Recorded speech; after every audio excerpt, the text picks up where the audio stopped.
Ladies and gentlemen, welcome to Laredo, Texas. We're here visiting family and friends, and there's been one place out of all the coffee shops in Texas that has captured my heart and my soul, where I've been able to have a creative sanctuary and just really enjoy family time, meet friends, and enjoy some wonderful coffee.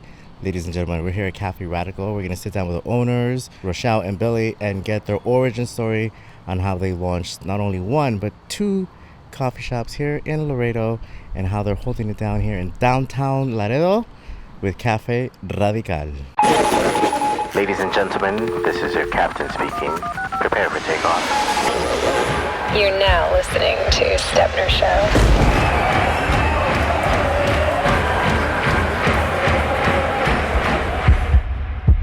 Very excited to be coming at you today from Laredo, Texas. We are going to a very special place. Dom, how do you feel driving us to Cafe Radical? Pretty good. We should be there in no time. I went with Cafe Radical because it was a nice place and it catch my eye. And what is it? What's your favorite thing about Cafe Radical? Probably that everyone there is so nice and the coffee is really good. They don't just sell like coffee and food. They sell like more for the experience, right? And it's a good place with a good atmosphere of good people, and it's always a good time every time. Coming at you, Stepner Show. We're here in Laredo, Texas, and I've been brought to Cafe Radical by my niece, and we have fallen in love with this place, and we are compelled to have a conversation with the owners, ladies and gentlemen, Billy and Rochelle. And tell us about Cafe Radical. What are we doing here? What's going on here? So we actually own another coffee shop called Dosis Coffee that we opened in 2020, right in the middle of the pandemic. And after a couple of years, we were just kind of ready to do something a little different. And we both really love natural wine, and at the time there was no natural wine shops in Laredo. So we were having to travel to San Antonio and Austin all the time, and it was just kind of one of those things where we said, well, why don't we just have our own natural wine shop here? And that's kind of what we set out to do. We kept the coffee, obviously, because that's what we already know. And then we added natural wine into the mix. And because of that, we added food as well. And we have Café Radical now. Yeah, I mean, expanding on that a little bit, I guess our biggest thing was, and is and has always been, trying to find new ways to expand our creativity. And this was another opportunity to do that. Like she said, we started Dosis, and from that, we were able to see things that maybe customers wanted and we weren't able to offer just because that other location, space-wise, is much more limited. We don't have space for a kitchen. We don't have space to be doing, the wine and beer like we do here, as well as access to like a patio setting like we have here. And from day one, our goal, even prior to when we started Dosis, was always an old building in downtown Laredo. Both Rochelle and I grew up here, and for us it was very important to try to become a part of that downtown community, even though everybody thinks I'm from out of town. So yeah, it's been cool to get to say that we're a part of that downtown community now. We're going on about 8 months being open down here. Wow. Yeah, it went really quick, and also super slow at the same time, because every step is like 2 steps forward, 1 step back, and that's kind of, how the process works. But yeah, being a part of downtown in a historical home, it's truly an honor to get to serve a different part of the community that we weren't able to access from our other spot. So it's been cool. And what is it about downtown Laredo that makes this place very different than other parts of Laredo? I feel like downtown has always been something that people are nostalgic about. We hear it from our grandparents or our parents that downtown used to be this amazing place where like people from Mexico, people from the States would come and kind of shop and see all these amazing things and experience a very unique city. And so I feel like we have that nostalgia from it. And for a long time, people have been wanting to bring back the downtown. And the attempts have, maybe been successful for a little bit and then maybe, kind of backtrack. And so I think it's just the historic part of it, the beauty of the old buildings are just unlike anything you can find on the north side of town. And so when we, think about our future in Laredo, we want to have a downtown just like most other cities, in the world or even in Texas alone, have a downtown that's thriving. It's the only place where you can walk to eat, play, drink, do whatever, and you don't even have to move your car, which is unlike anywhere else in Laredo. And so that's why we were really drawn to it. And even though it might not have been the perfect timing, we just kind of said it was now or never. And we knew a couple other places that were going to be opening up downtown, and so we just said, I think we just have to go for it and see where it takes us. Well, I definitely love this neighborhood because it's a human scale neighborhood. Like you said, you can just walk everywhere. You're close to federal buildings. You're close to a college. Like, what's it like that this proximity, these last 8 months, what's it been like for you guys to just open up, and what kind of customers do you see coming in? Yeah, I think unlike, Dosis, which has much more like a commuter type of traffic because it is located right off the loop. This one is, people have to kind of seek us out a little bit more, which is not totally what we were thinking was going to be the case, because as you mentioned, the proximity to the federal buildings, the county courthouse, the city courthouse, as well as the college, we were expecting kind of, I guess, a lot more of, day-to-day regulars, which we've slowly started to see, but it has been a bit slower going in terms of the customers that are close by. And I don't know what that is. I don't know what the disconnect is, if the students think that, we're out of their price range or things like that. The house is gorgeous. People see it and maybe think that it's gonna correlate to more expensive products. We do offer really cool student discounts and specials for the students.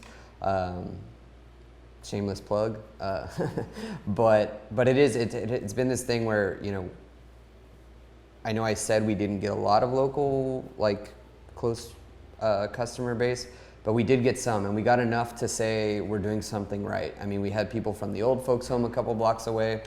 90-plus-year-old women came with their walkers and sat outside and were telling us how, they love to walk around downtown and find new places to eat, and they haven't been able to find new places in I don't know how many years, and this was, something new and unique and different, and they sat outside and had coffee for 2.5 hours. It was really cool to see that, 90-plus-year-old women walking in downtown Laredo. That's amazing. That's a wild, it was a very unique customer base that made us definitely feel like we were doing something good for the neighborhood, as opposed to, trying to push our hipster agenda on this block of Laredo. Well, I've been here for 2 months visiting family and friends, and my niece kept telling me we should go to Cafe Radical to hang out and get coffee. And I had a crazy schedule, but the one day that we finally showed up was the day that I was able to unify all my nieces and nephews, my dog, even a baby showed up, and we fell in love with the place at that moment that we kept coming back. But that experience is crystallized in my memory now, is when I go back into the world, that one day will always live on, because it was very emotional for me to be around my family, and that was priceless for me. And so going back 8 months, what was the whole process in terms of how did you two decide that this was something you guys were going to do together? I think we have always worked well together, or I guess we didn't really know that until we opened Dosis.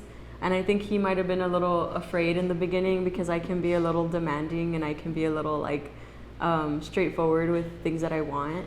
And so he was kind of scared of telling me that's not how you do that, you need to do it like this, but it ended up working out really well. We worked on the bus together before I went on to work full time, and then when we wanted to open Cafe Radical, it was just kind of a similar situation where we were just kind of ready to move on to another project, and I wanted to be able to help out, so I decided to work part-time at my job. and now I help him, you know, kind of run a little bit of like the background stuff. Billy's more like the one that's here every day and, you know, runs the shop, talks to the people, you know, gets his hands dirty, goes, you know, plunges toilets and all the non-fun stuff too, you know. And so far it's been really fun, and it's been good to kind of work together and see what our strengths and weaknesses are. And I feel like we're very compatible in that aspect. And so the things he's not good at, I pick up on. Things I'm not good on, he picks up on. So From what I understand, you guys are business partners, but you're also married. Yes, yeah, we've been married 5 years now. Been together for about 13. Long time. But yeah, no, I mean, it kind of was I mean, regardless of what it says on paper, I mean, I don't know how other couples do it, but I know for us, your business partners, whether you like it or not. I mean, I have our conversations when we go out to eat are about work. When we travel, it's about how can we bring these kinds of things back to Laredo with us. When we do literally anything, it always ends up kind of finding its way back to a work-related conversation.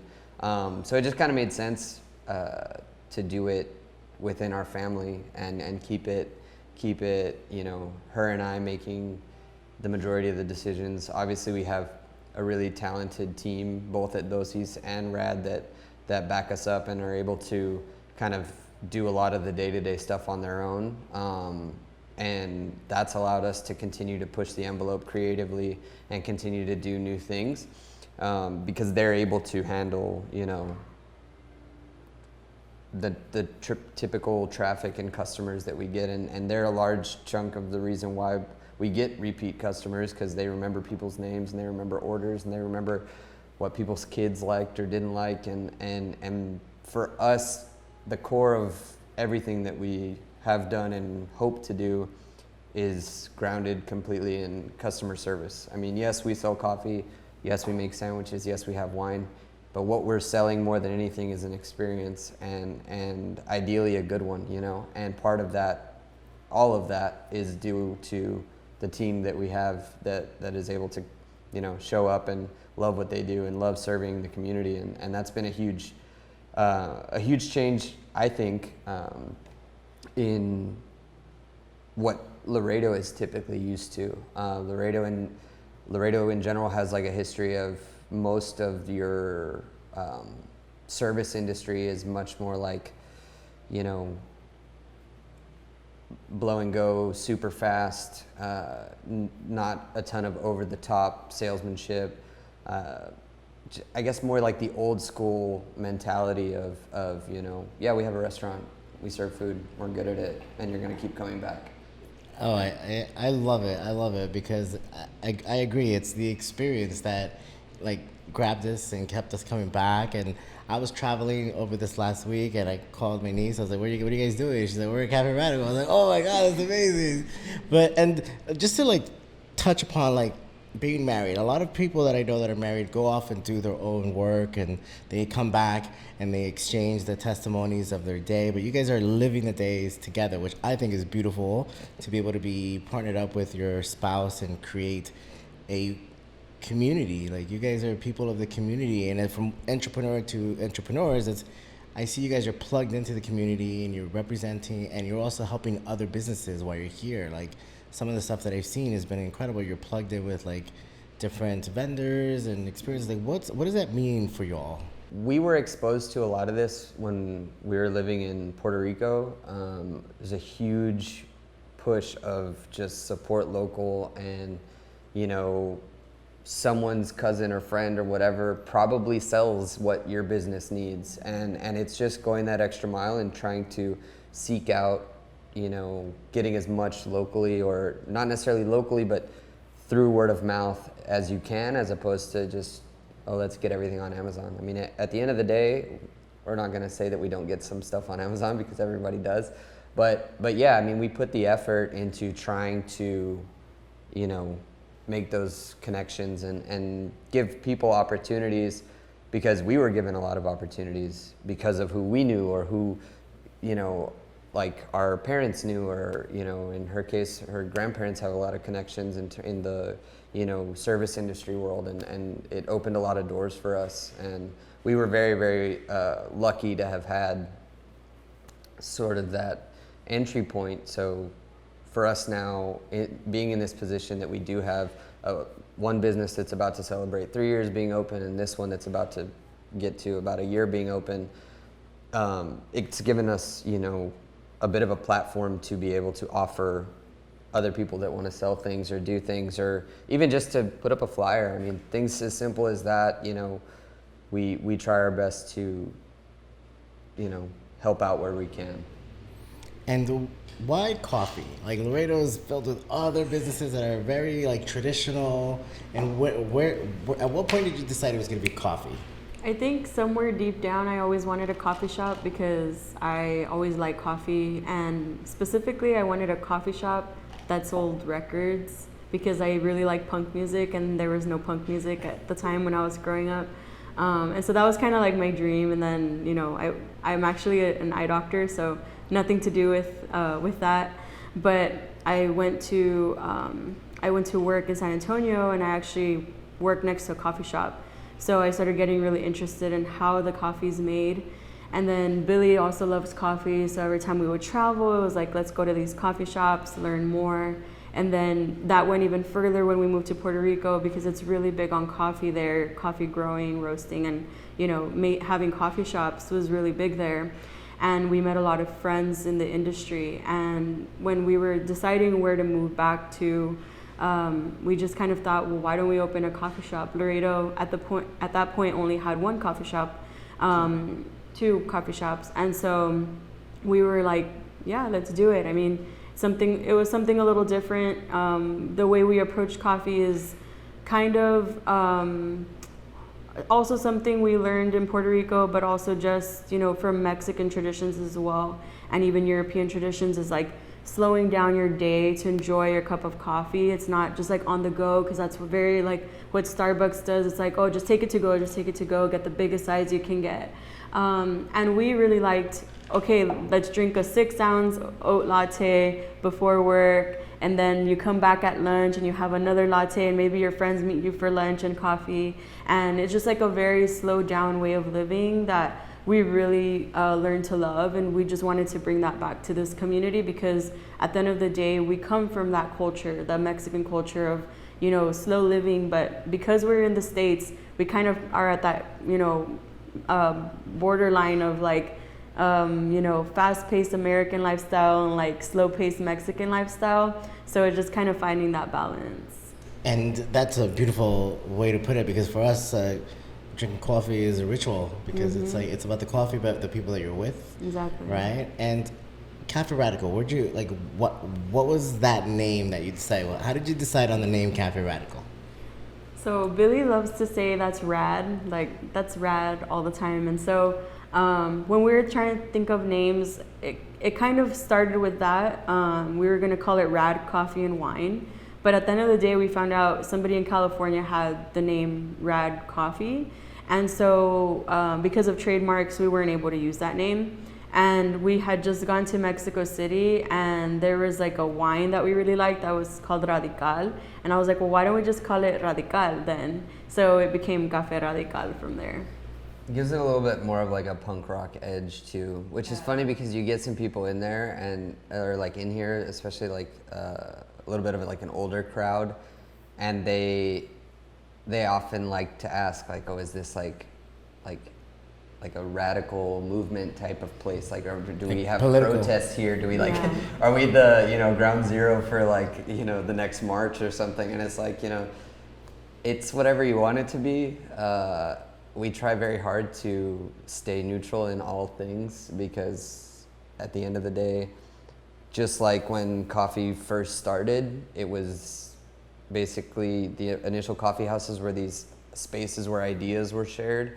And that's what we're trying to bring. It's, you know, you come, you share ideas, and you'll start to realize that maybe you do have a lot more in common with that, you know, person sitting across from you than you thought initially, or when you saw them walk in and, you know, they were dressed completely different or acted different or whatever, and it allows those conversations to happen. Yeah, and I feel like we try and be radical in the sense of like what we're bringing to the community. Like it's a radical change from what people are used to. They've never heard of natural wine.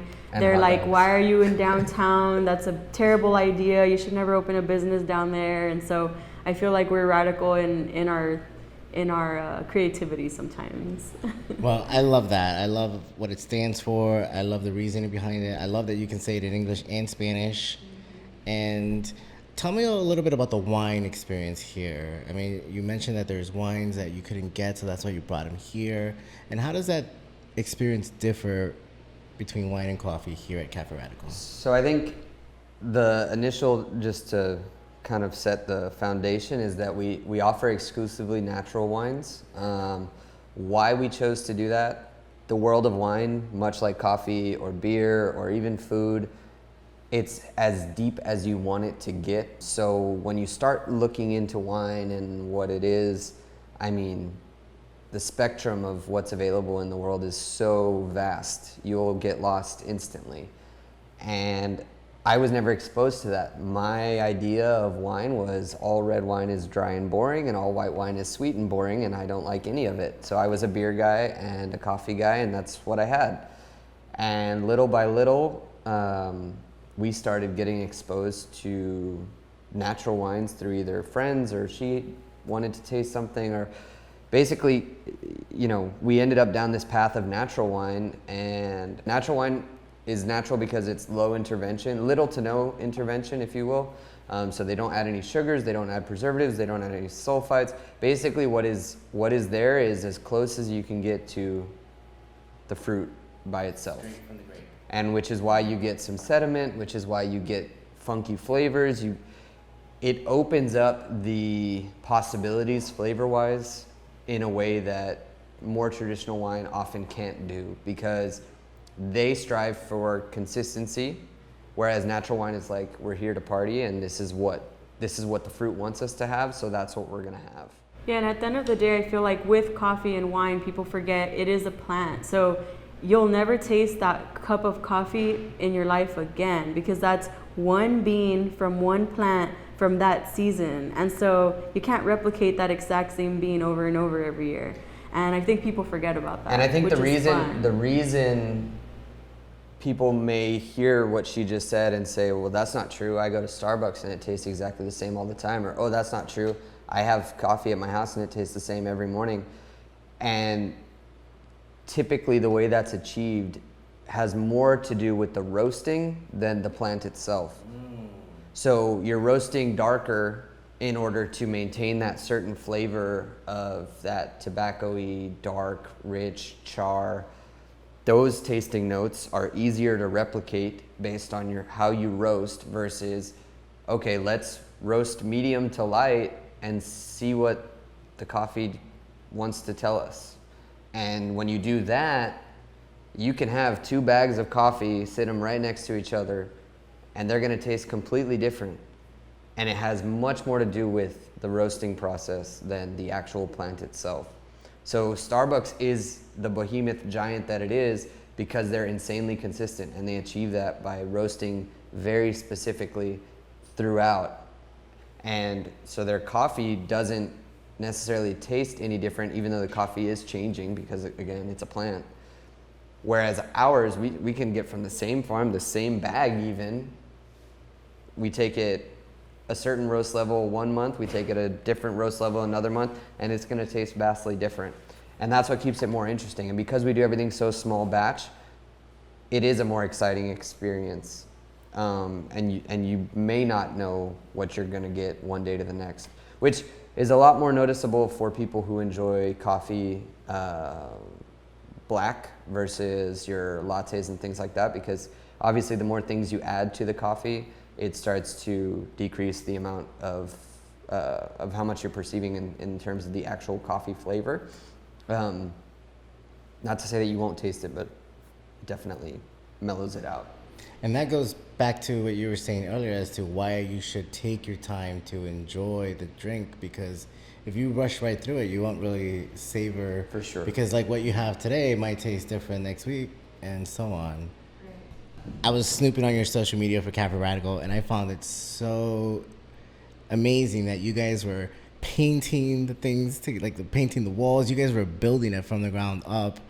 And tell me about that whole process as when you acquired the house and like rolling up your sleeves and putting this thing up and like visualizing your dream taking life. I feel like we usually kind of underestimate our budget sometimes because we're trying to save money. We don't have, this huge like budget to be working with. So we do a lot of it ourselves. And so that's why you'll see us painting, and Billy will be, nailing things to the wall and doing a lot of things on his own, which is cool because we've learned a lot through that process. But when we got the house, luckily the owner had already bought it and fixed it up, and he was using it for his law office for a time. And so when we got it, it was in pretty good shape. A lot of the stuff that you see, in terms of the wall and the chandeliers and all of that, that was pretty much there. We just went on to paint it. So we painted some of the walls. We did change some chandeliers around in terms of location. We added the furniture and those little details. We added the bar in the front. So the coffee bar, the wine bar, all of that is definitely something we created, but also just taking in what we already saw from the design that he had. And it made it pretty easy for us in that sense. So that was a good thing, because otherwise it would have been a larger project that might have been a little bit scarier to undertake. Yeah, that was definitely one of the motivating factors. Is we came in here and the house was inherently beautiful, and we didn't have to do a whole lot to it to give it, our twist and make it something, radical. And that's the similar situation happened when we moved from the bus to the brick and mortar with Dosis. It was the same sort of thing. The walls were there, the plumbing was there.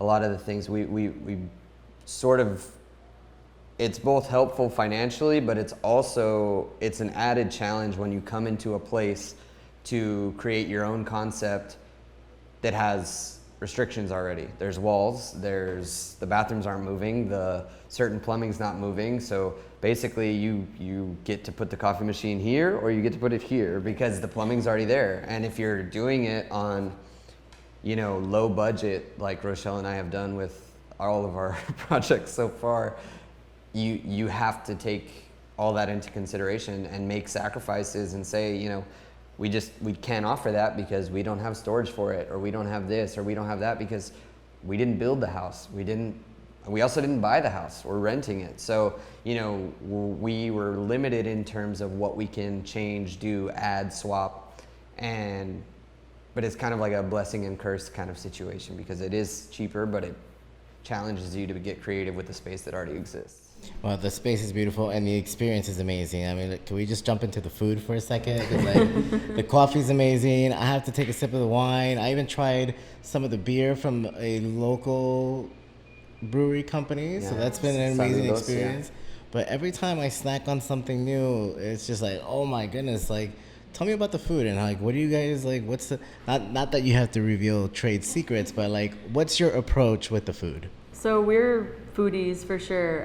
We love to travel for food. Every time we travel to a new city, we look at what coffee shops, what restaurants, and what wine bars can we go to. We're not really about the attraction. So again, when we travel, when we lived in Puerto Rico, we were really lucky to have friends also in the industry. Chef friends and just people who really learn, to appreciate food. So we've tasted so many things all over, that we've traveled, and I think that always wanted to be something we offered to Laredo, not only going back to like supporting local, so like we try and get as many local producers as we can. We make the bread from scratch, we get the jams from somebody who makes them from scratch. As many things as we can, we go, to the source here, or else we make it ourselves. And because to us, it's really important to have that quality. And I feel like we try and bring in things that maybe people have never tried before or wouldn't think about. How does that pair together, to just kind of inspire people to, I guess, explore and just try something different, try something new. And I feel like that's how we learn to really appreciate flavors. And we talk about it with our employees as well all the time, like, hey, the only way to know if this is going to taste good together is if you put it together, and if you've never tasted this herb or this vegetable or this whatever, try it at least once and try it three different ways, and that way you can see, like, expand your palate and learn to put things together. So we try really hard to just bring quality food items to Radical. I have been able to unify my family here at Cafe Radical. I've been able to work on a project remotely from here, and it's like become like my own personal sanctuary where it's like, yo, the money that I'm making on this project, I'm already spending it on coffee here at Cafe Radical. So like it's just like streamlining. So when you guys get here and you're opening the doors, like what's going through your mind 8 months later? That's like really, I'm about to cry. No, it's one of those things that I guess when you open and everyone tells you like how hard it's gonna be and all this stuff, in your head, it's very easy to think like, well, that's how it is for everybody else. It's not how it's gonna be for us. And at the end of the day, it is just as hard. And there is no shortcutting. It doesn't matter how good you think you are, how good your concept is. It is very, very hard. And so day one, you're super stoked and it's very easy to show up. Even day 40, it's very easy to show up and you're like, yeah, man, things are feeling really good and the hype is there and people are excited about it.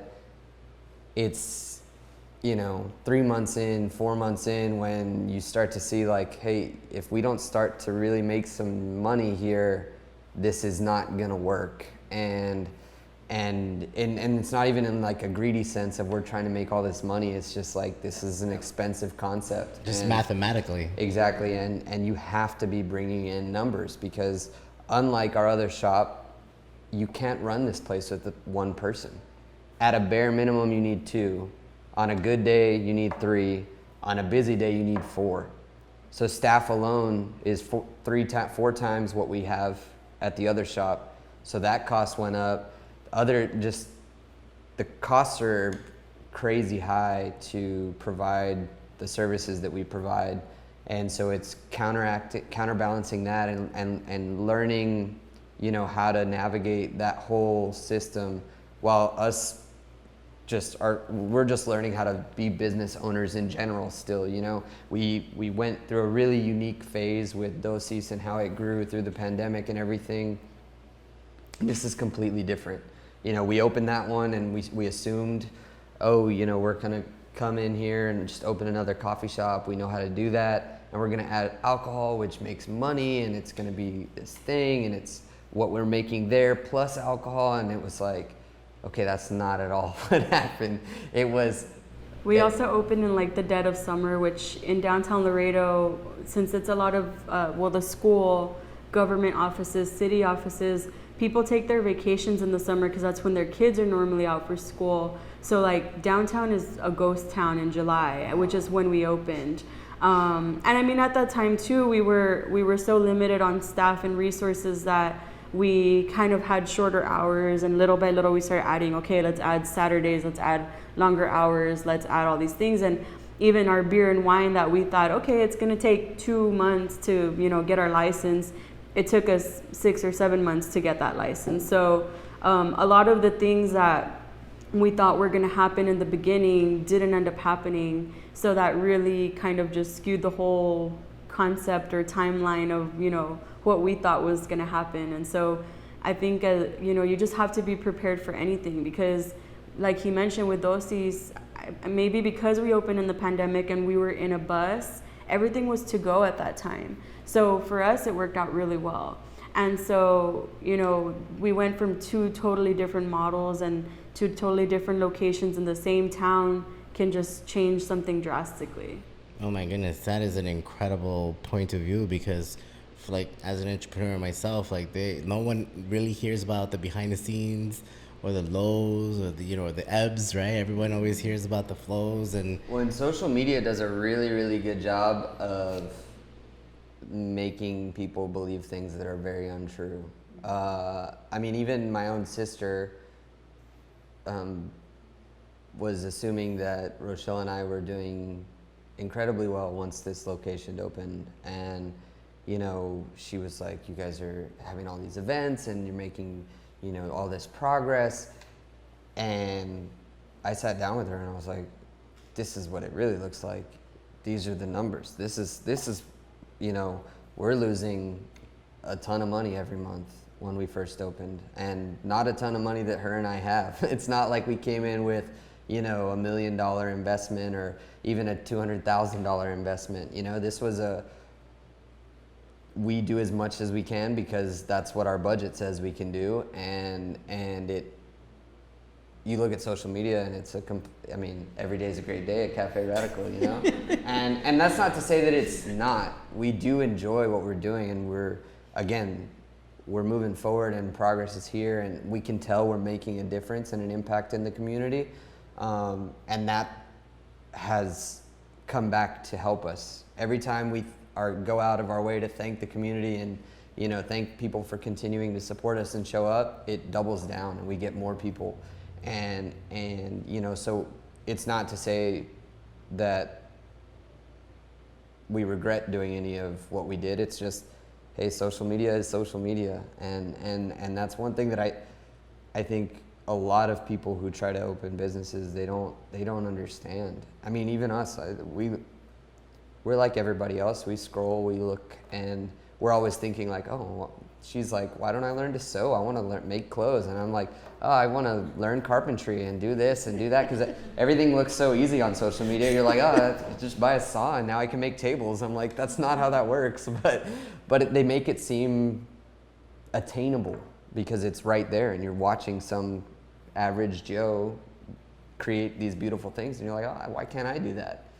Well, I congratulate you both because I personally see you guys as heroes to me in the community, and my kids love being here. And I mean, it makes sense as to you have to have a radical point of view to take a chance and go full in on your own dreams and your bets, because it wouldn't be the same if it was called Cafe Safe, right? It's like, so when you're looking at spreadsheets and numbers, like, I understand, but I congratulate you. I applaud you. The reason I do this podcast is because I feel that I'm always learning from people. People can learn from me, and the listeners can learn from our conversation. And the one question I always ask is, I like to explore a well-examined life using creativity. What has creativity done for you guys together as a couple, or in life, or as business partners or entrepreneurs? And what is your point of view as to why creativity is important in life and in business? I have a background as a graphic designer, and being able to create, even prior to doing it for my own business, was insanely motivating. I was able to see other people's dreams come true when you deliver that, branding package, and now they have a restaurant, and now they have, a boutique, and now they have these things, and you see these other people's lives change instantly because of a logo you did, or like I said, a full branding package, and it adds that sense of professionalism to that lady who used to just make stuff out of her garage, and now she has a storefront, and now she's doing this, and now she's doing that, and it changes everything. And being able to execute a lot of that on my own for our businesses allowed us, one, to save a lot of money up front, but two, if we want to have an event, or we want to do this, or we want to do that, we can put it together one day to the next, and it opens up the public that would come to our business because we're doing something completely different. And most people think wine bar, they think meat and cheese, and that's all they have, and whatever. And we're doing hot dogs, and we're doing pop-up pizza in the backyard, and we're doing all these things that, we got people here based on a flyer or on a whatever that they see and think, well, that's not like your normal Laredo thing. And it's not that I'm out here reinventing the wheel. Everything that we're doing has been done before. Our creative spin on it is that we're willing to like do it here in Laredo, as opposed to, oh, let's travel somewhere and have to experience this in another town. And I think at the end of the day too, I mean, you use that creativity that you see in other places and other people, and then you put your own creative spin on it to something that you know that your community is going to enjoy. And I feel like, again, he comes from a creative background, and we just appreciate creativeness and arts and everything in general. And that just opens your worldview by, exponentially. And people like aesthetic things. I mean, it's the reality of it. That's why people like being on TikTok and Instagram and all these things, because you're seeing things that, inspire you. And so I feel like at the end of the day, to not, use that to your advantage and not appreciate that it means something, that would be dumb. So you have to learn, like, how do we take somebody else's ideas, put our own spin on it to be creative as well. And it's always just challenging you. And that's something we talk about a lot too in Laredo. I feel like people feel like a competitiveness sometimes. Like, aren't you afraid that there's like other coffee shops, other wine bars are gonna open or whatever? It's like, no, at the end of the day, like, that inspires us to be more creative, and it keeps us pushing the envelope day after day. Because if they start doing that, okay, what are we gonna do to set ourselves apart? Because we can't be the same thing over and over again. That creativity is what keeps people coming back. Oh, I agree. And thank you so much for sharing that, because I definitely feel that being inspired every day is not easy, right? You always have to kind of look at things differently even if you're looking at the same thing, look at it from a different point of view. And one of the things that I was thinking about when I was coming to visit was, what's my experience in Laredo going to be like? I haven't been here in a long time. I haven't lived here in 30 years. I was one of those kids that got into a lot of trouble. I went away to military school, and then like from there I was like, I'm going to just go all over the world. And then I come home and see my family. And Cafe Radical was something I was not prepared for. So when I got here, it became like this personal oasis for me. I was like, I'm over here. So I just started posting away. And so I just want to say thank you for letting me come here every day, be a customer, and put you guys on the mic. And also I want to give a special shout out to your staff. They are amazing, because every time we're here, we have a great experience with them. And the conference, they're starting to feel like family. I'm going to miss you guys when I leave. What can you tell us about your staff? Yeah, I again, Rochelle and I keep getting very, very lucky with the team and teams, plural, that we have.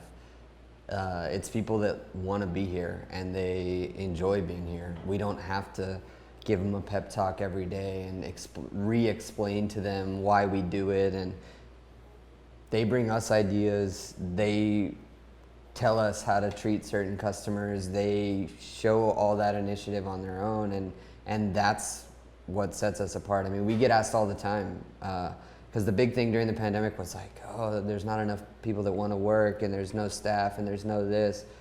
And we would get asked, like, are you guys having trouble staffing like everybody else? And the short answer was no. I mean, we've had people since the day we started the bus that are still with us, and we've had, that's 3 years. We've had people here that have been here since day one, and yeah, service industry is inherently an industry of turnover, because you have, I guess, like your different categories. You have like your part-timers that are usually students. You have kind of like the longish part-timer that's recently graduated, maybe doesn't know what they want to do yet. And then you have kind of like that lifer position, which is what I fell into, and didn't realize that was even a thing. Laredo, I don't think, does a very good job of showing that there's a future in the service industry.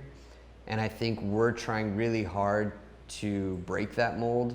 We try really hard to pay as competitively as possible. We try to be flexible with scheduling. We try to do as much as we can to show people that, like, yeah, if you want to do this when you're 35, cool. Like, we want to be here for that.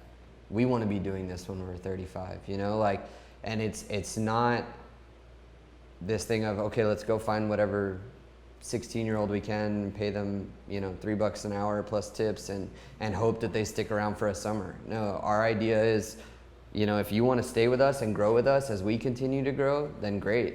And we will, you know, reward you accordingly. And that's what we've been trying to do since day one. And I think that's helped with our retention. But outside of that, people just buy in. They believe in what we're doing. And I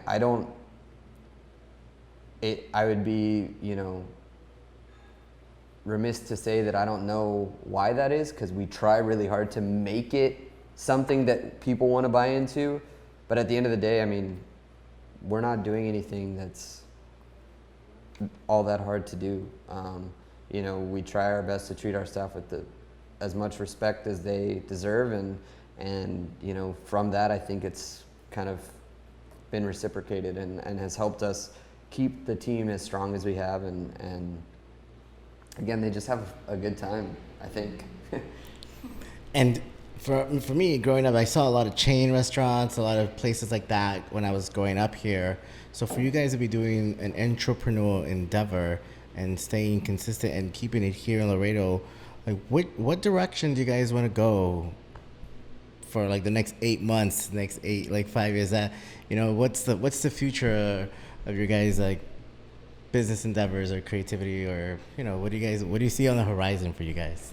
I feel like we want to help the community grow more, and so, you know, that's why we came back to Laredo, because it's an underserved community in terms of, again, there's just a lot of chain restaurants, there's not a lot of things to do, is what a lot of people say.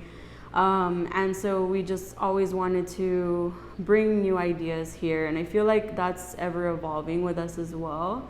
Some days it's like he says, like, we want to learn how to sew and open a boutique, and then sometimes it's like, let's learn how to make furniture and open, you know, that. And so I think it's always going to be changing a little bit, but we just want to continue to push the envelope and bring more things to the community, especially the downtown. That's always where we kind of saw ourselves being, in the downtown area. And so, you know, here now we have the coffee, the wine, the food. I don't know, next might be like a boutique, might be, you know, he's a graphic designer. He loves designing, you know, hats, t-shirts, all kinds of things. It's like, maybe it'll be something like that. I don't think we really have like a set thing yet. But it's definitely going to continue to grow, and I think as we get inspired, that'll kind of show us what's next. Well, and I think social media too has done a good job in terms of opening up your eyes to what is out there and what you can do. I know it sounded like I was smack talking it earlier, but that inspirational aspect is a major plus that we've seen in our lives, and it's one of those things that I think the model of you start a business and you have it for 50 years and you pass it down to your kids and they have it for 50 years, and yes, that still is a thing, but I think now there's plenty of people that open a business, have it for 2 or 3 years, and decide to do something else, and to us, there's nothing wrong with that either, and the fact that some people see it as, oh, you're giving up or you don't like it anymore. It's not necessarily you don't like it anymore. It's, you know, life is short. Why do the same thing every day forever and ever? Dosis isn't closing, everyone. People freaking out. But it's one of those things, you know, I think one of our strengths as business owners has been our ability to pivot, and that same pivot-led creativity is what keeps us always wanting more and wanting to do new things. Her more so than me. I'm very much I like routine, I like schedules, and so for me, even this place, I didn't know we were ready to do it. I didn't, you know, and she was like, yeah, we're opening a wine bar, we're doing it, you know, we're gonna do this. And we figured out how to make it happen, and we just keep showing up. That's like the biggest takeaway, I think, on any sort of small business ownership is just keep showing up, because as long as you are there, something will keep moving forward. Being able to have this conversation with you guys today, I feel has been like full circle of my whole experience. I'm gonna leave soon, but I'm gonna leave my energy here with my kids, so they'll be coming. And I just want to say thank you. And if you have any last comments or any last words on Café Radical or creativity or anything that you guys would like to share with our listeners. No, I mean, we're super grateful to have met you and your family. You guys have been great. It's been a cool experience to have new creative people coming through the doors. It's a good refresh for us too. And you know, we're excited to see what the future holds for Café Radical, for Laredo in general. Hopefully people listening to this will be inspired to take that step, and you know, maybe they're on the cusp of asking to borrow that money or do this or do that, and I know that part sucks. It really does. You know, going up to someone, either in our case, you know, we borrowed from some family, and that's a scary conversation because you don't know what is going to happen, and if you don't at least 90% believe that you're going to succeed, it's hard. And you know, taking that step, borrowing that money, or putting money that you've saved into a concept or a business or whatever, just do it. At the end of the day, do it, keep showing up. And you know, some days are going to be terrible, but most of them are not. And that's the most important part, is that most days are pretty freaking fun. That's amazing. Anything else from you, Rochelle? I guess just along the same lines. I mean, this, again, we went into this with a very small investment, so just not being afraid to, maybe you only have $50,000. Well, you can definitely do something with 50,000 or 10,000 or 20,000, whatever it is. Like 50 is still a lot. And so, well, for a coffee shop / restaurant, maybe not. That's true.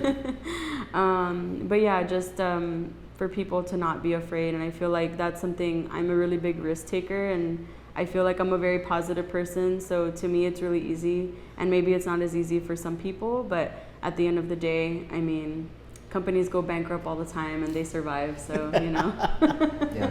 No, and that's something we've learned in life. To double down on our dynamic, if you couldn't tell already, she's the reason that we keep pushing forward, and I'm the reason that the back end doesn't fall off. I kind of keep the ideas that she's already had up and running, and she's much more the trailblazing, which is one thing that I totally had no idea going into our marriage, our life together, anything. I had always felt like I was the creative one. I was the one giving ideas and doing things. And yeah, I compliment what she does. But for the most part, I mean, she's a force to be reckoned with when it comes to just these maverick ideas of whatever, and just zero fear, which is crazy to me because I'm so scared of everything. But Trailblazing doctor. yeah, no, she's wild. But yeah, we'll see what she has in store for next. Well, the thing that I wanted to say was that when I was coming here wondering what my experience was going to be like, I felt that when I arrived in Laredo, my initial feeling was, oh, this is a community that I used to be a part of many decades ago. And being here at Cafe Radical has percolated energy and awoken things in me. And it made me realize that I'm still part of this community, even though I haven't been here a long time. And being able to participate and even be here for some of your events, like that pizza night was really cool. And I know there were some music shows here too. I missed the whole blanket night, but Yeah. but I just want to say thank you personally for making me feel welcome, and my family and my dog. You guys are dog friendly, and Lola, we couldn't bring her today, but you know, she loves being here too. And thank you very much for having us today and for being on the mic. Yeah. Thank you. Thanks for sharing your time with us. We appreciate it. Yay. I'm so grateful to have been able to sit down with Billy and Rochelle and learn more about the Cafeína movement here in Laredo. Thank you for listening to Stepner Show.